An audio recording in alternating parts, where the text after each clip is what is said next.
Salam ediz vatandaşlar. Vatandaşlar, şu çıkışımda men size yüzlönesim geliyor.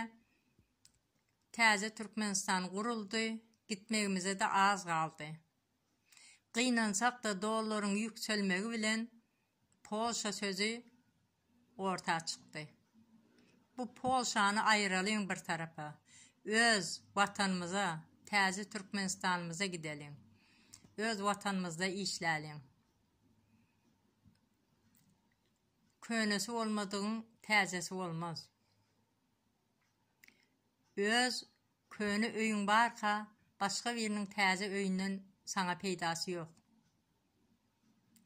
O təze öyde näçe misafir bolsan da, näçe mihman bolsan da, ol sana amanattır. Yine aylanıp öwürlüp öz könü öyüne gelersin.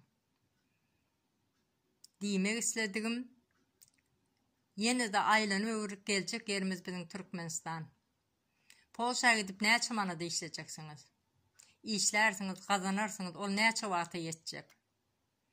O pul bitenden soň bizim çağalarımız edil bediyal bolup sürünecekler. Biz Təze Türkmenistanımızı Polşayalı, odan dövletlere mengzedelin, östürelin, dünya tanadalın.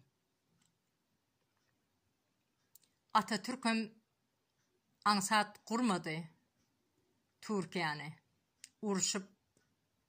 Urşun içinde, söveşin içinde gezdi. Türkiye etti. Bizim Türkmenistan vatanımızı gücümüz bilen, gayratımız bilen, işimiz bilen vatanımızı östürelim. Polşa gitmeyelim.